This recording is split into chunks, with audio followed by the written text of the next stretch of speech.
Hi, my name's Lisa. I'm an employment advisor based in Halifax. I'm here with my colleague Felicia today and we're going to talk about application forms. Felicia. Yep, so application forms, I think that's the thing that kind of fills people with dread actually, and does probably stop a lot of people from going forward with some jobs that they're quite interested in going for, because it has to be an application submitted rather than maybe just sending a CV that you've already got prepared. So I would say on the applications, as much as it is quite daunting for people, I think majority of it is pretty straightforward, and a lot of that information is information that you pull straight out of your CV, so that should be quite easy to do. And the bit that we're going to focus on more is the bit that's the most important, which is the personal statement, which needs quite a lot of detail in there, and you really need to focus on how you can sell yourself to that employer in terms of how your skills match that job.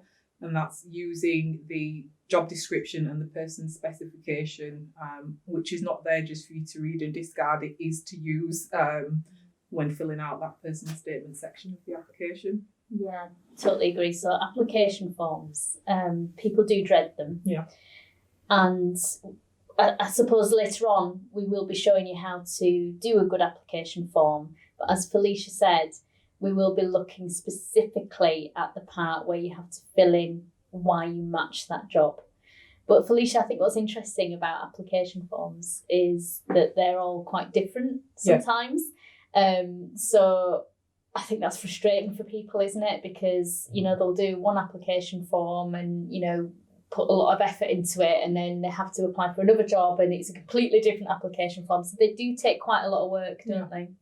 They take a lot of work, but I think, again, with other things, if that job is something that you are really interested in and it's important to you, then it's worth taking the time to do it properly. I think submitting an application form that's not filled in correctly, or a rush job, may as well sometimes not be sent in. Mm-hmm.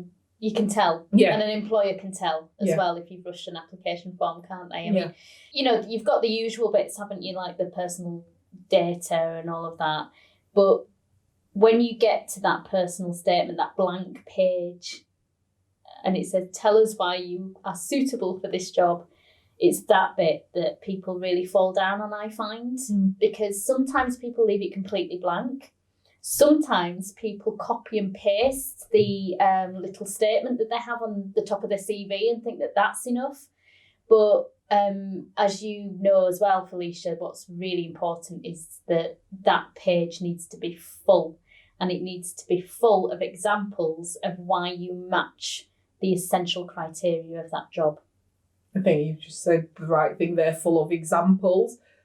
Sometimes when you are looking through application forms, what I tend to see is people write it, if they ask for someone that's good at customer service, someone will just state, I'm good at customer service. I've done customer service in the past and I'm good, without giving an example to back up why they think that they're good at customer service. And I think it's almost approaching it like a competency-based question, where you give them an example in terms of the situation and like how you've resolved things. And that's for every essential criteria within there. Mm-hmm. And it is looking through and understanding that, if it does say that something's essential, then you do need to have it. Yes. So you really do have to line up what your experiences are and what you've done within different jobs that match what they're looking for.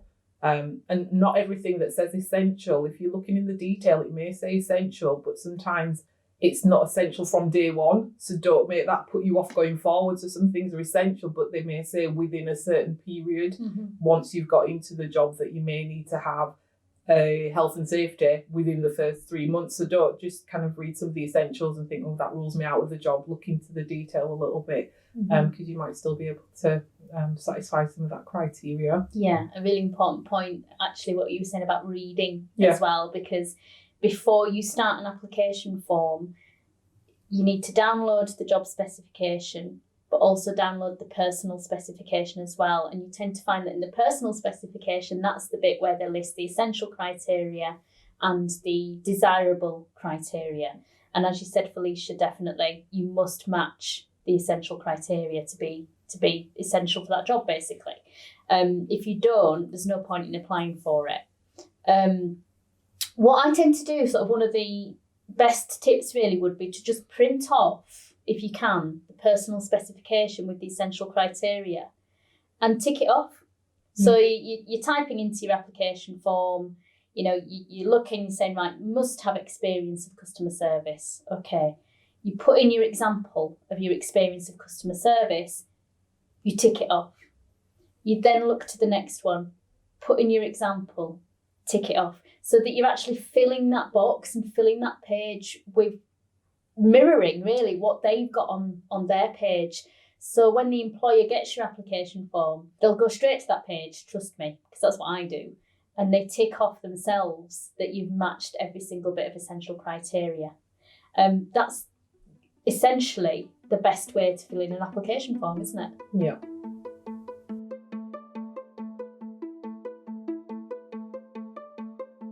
So we're going to show you an application form. Application forms can be quite boring. The subject is a bit dry, but they are one of the most essential parts of recruitment. So we'll show you what we mean when we talk about putting examples into that personal statement area and matching yourself to that essential criteria that's in the job description.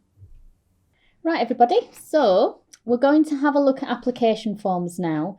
As we were saying, probably the most boring parts of applying for a job, but easily the most important, because it's your application form that gets you through to your next stage.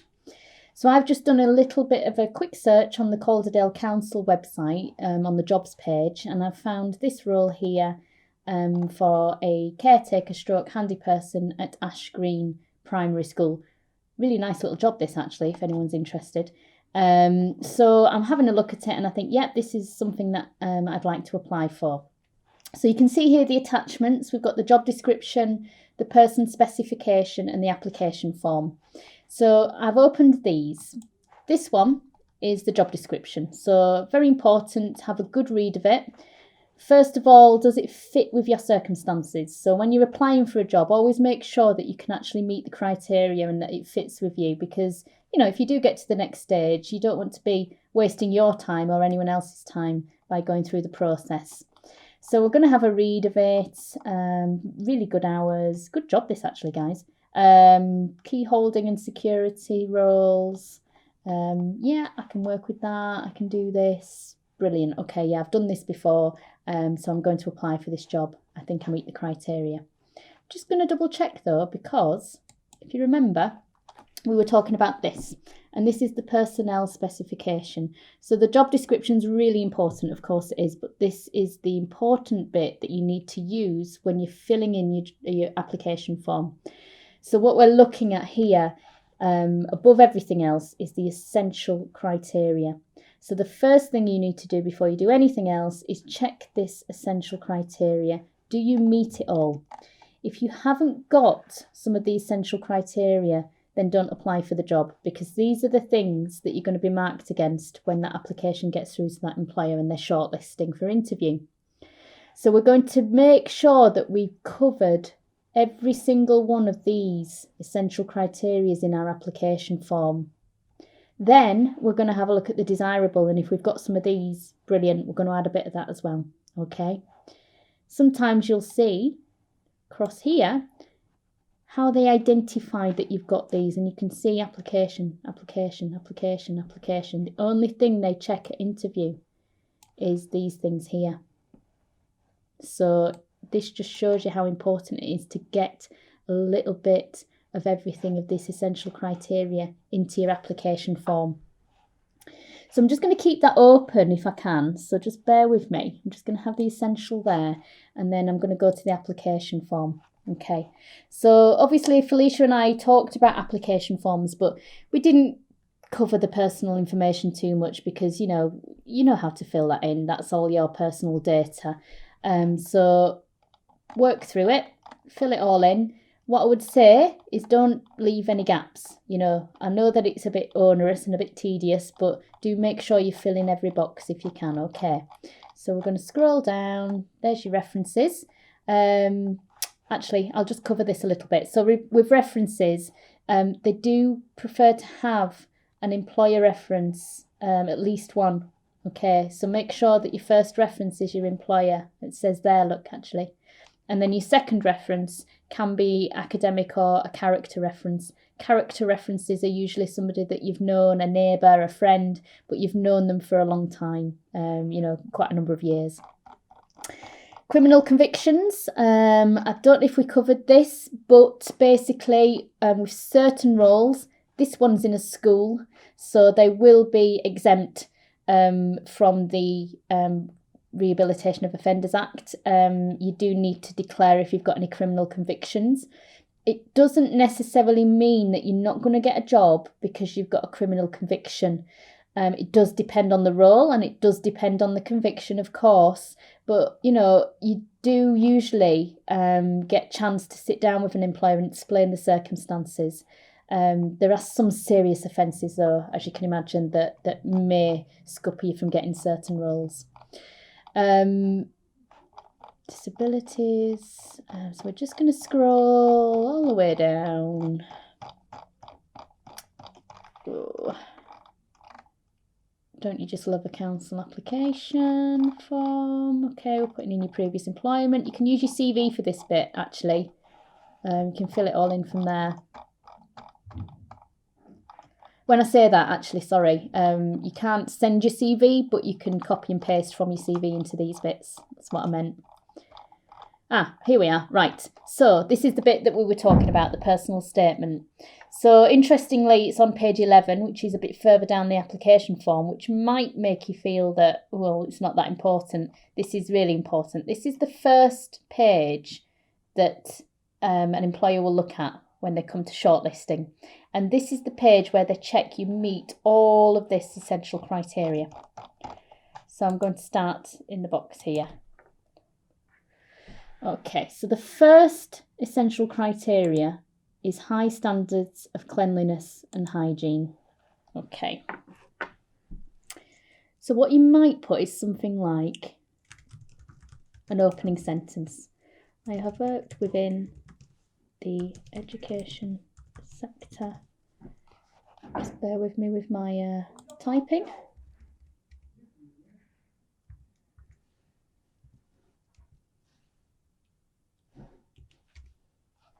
Worked within the education sector for a number of years,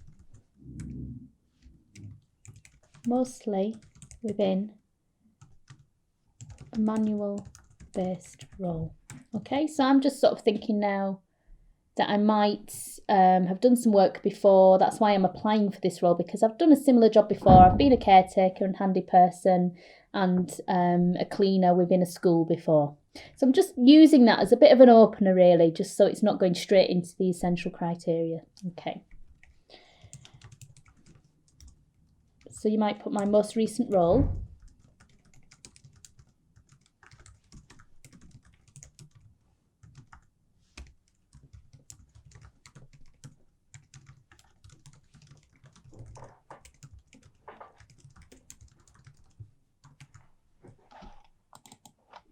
You might just need to change it as you go along if it doesn't start reading properly.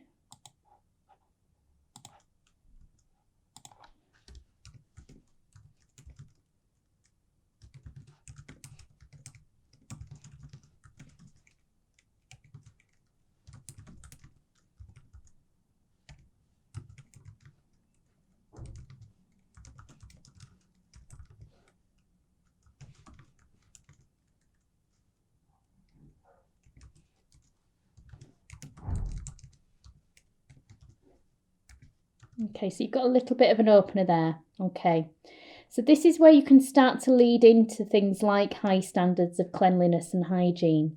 So you've said there that, my responsibility was maintaining the site, general fixing and ensuring the site was kept clean and tidy.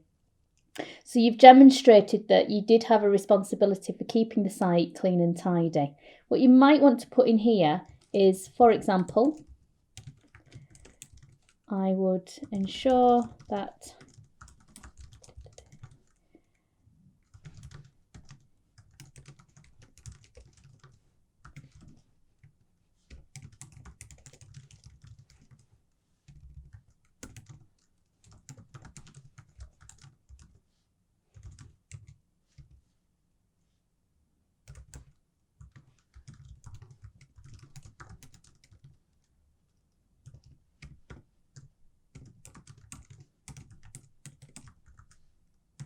Okay. So you've put in there, for example, I would ensure that I started the day with a walk around of the site, checking that all relevant areas were kept at the right levels of hygiene and cleanliness. So what you're doing there is you're mirroring the language that's in the personal specification. You're giving a very brief example of what you would do to ensure that and ensure your responsibilities were met, but you've mirrored the language, you've copied, you've put hygiene and cleanliness. So when an employer looks at that, they can look at that and go, right, great, tick. They're going to tick that off. You've met that essential criteria with that one sentence. Okay. The next one is ability to undertake minor repairs and maintenance. This one's just a little bit more meat on the bones here. This is going to be quite a big part of the role as a caretaker in a school. So you might just want to give a couple of examples. So let's have a think in a school, a repair. So it could be, let's think about a whiteboard. Okay, so the whiteboard's falling off the wall in the classroom. Okay.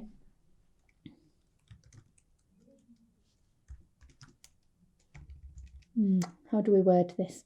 Okay, so have a think about how you word things as well, and don't worry if you get it wrong, because you can go back and tweak it. Often, you might type something in and then go, doesn't quite sound right, I'm just going to change it a little bit, but get it on the page first, and then you can sort out the grammar and everything afterwards.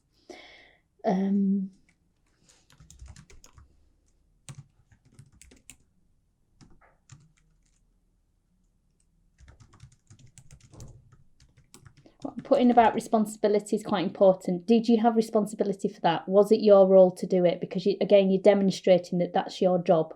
I have done this before. I have experience of this.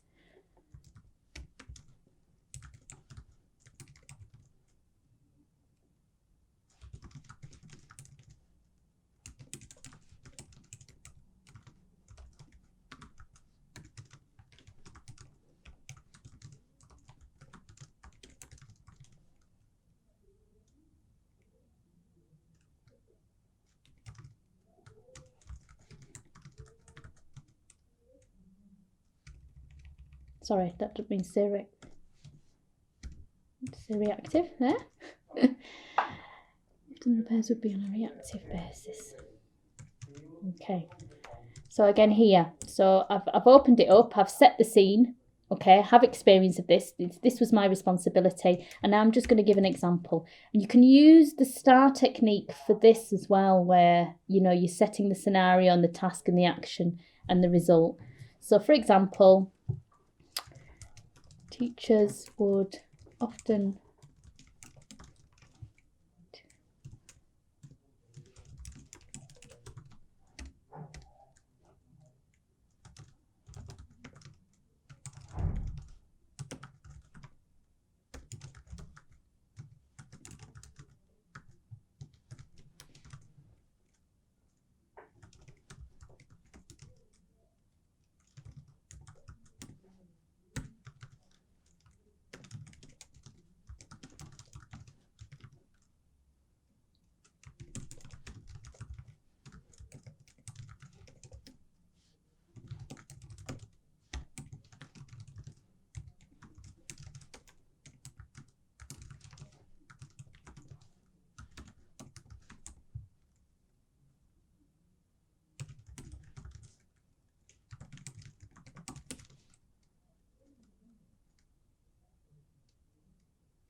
Okay, so again, you can go back and check that, but it's something like that, I would ensure that I completed the task in a timely manner with the correct tools and to a high standard, always being friendly towards my colleagues as I completed the task. So the example you've given, teachers would often approach me to help them complete a repair in their classroom areas, such as a faulty whiteboard or desk. So, it sounds simple, but you're demonstrating that you've done that kind of thing before. So the maintenance side, you would put a couple of other examples in there as well. So if you've been a caretaker stroke handy person before in a school, you'll have a number of different examples of tasks that you used to undertake in there. So for that particular bit, I would put a couple of good examples in there just to demonstrate that you have done that. The next one is ability to conform to health and safety requirements within a school environment. Okay, so health and safety means quite a lot of things, but particularly in this role, it's your, things like manual handling and things like that. You might have even done a health and safety course. If you have done this kind of role before, you probably have, to be honest. So for this, you would say something like this.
Okay, so something like that, and you might want to beef it up a little bit, with regards some of the other things that you might have done. But what you're suggesting there again is you're mirroring the language.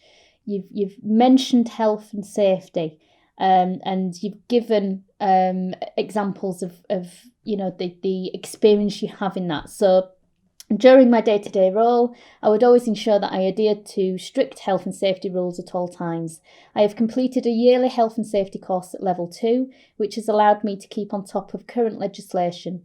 I am also trained in safeguarding and understand the importance of being vigilant with both health and safety and safeguarding procedures, especially within a school environment. So you're also mentioning safeguarding there, which within a school specifically, or within any environment where you're working with vulnerable people, safeguarding is always good to mention if you've got experience in that, because you're demonstrating that you understand the importance of it, which you might even get a question at interview based on that, to be honest, for this kind of role. So basically that's how you build your personal statement. A lot of people do come to this page on an application and they've no idea how to fill it in. This is how you fill it in, basically. Do not copy your little personal statement from your CV and paste it in here and think that that's going to be enough, because it isn't. You have to tick all of these essential criteria off. Even to the point where it's things like full driving licence. When you get to that point, you would put literally, I have a full driving licence. That's it. Basically, to cover that, because that's what they're looking for. The people that are reading this do not know you. They are basing their judgment on this piece of paper, and you have to match yourself to this essential criteria, because if you don't, they don't know that you've got it. They don't know what they don't know. Okay, so work through each one. Then you might want to then have a look at the desirable once you've met the essential criteria. So you would have a look. There you go. Look, you've put in there that you've got your health and safety qualification, so you can already tick that off. You might want to expand on it. So here they're asking manual handling and lifting and ladder training. So that's interesting as well. So the manual handling and the ladder training, if you've done that as part of your health and safety training, pop that in there, put it in here. I've done a health and safety course at level 2, which has allowed me to keep on top of current legislation, and certain checks were covered, such as manual handling, and instead of ladder training, I would put working at heights. I think that's the official term for it. So you would just work through it, go back, when you look at these bits and bump it out and go, right, yeah, I'll add a bit of that in there. Yeah, I have got multi-trade skills actually. I did that when I was at college. I did plastering. I'll pop a bit of that in there, All of these things are really, really relevant for this kind of job. So make sure that you get it all in there. It's really, really important. Don't worry about, putting too much in. So that's basically how you build your personal statement. And the good thing about personal statements is if you're a caretaker, for example, you're probably going to be applying for more than one caretaker role. And you can use it going forward. So once you've got a really good one in place, save it and then use it as copy and paste into other application forms. However, caveat to that, make sure that you're still meeting the essential criteria of that specific job. So you will need to alter it, but the bones of it will be there. You just need to add the meat onto those bones based on that specific job. Hopefully that makes sense to you. And that's it. That's it for application forms, the personal statement.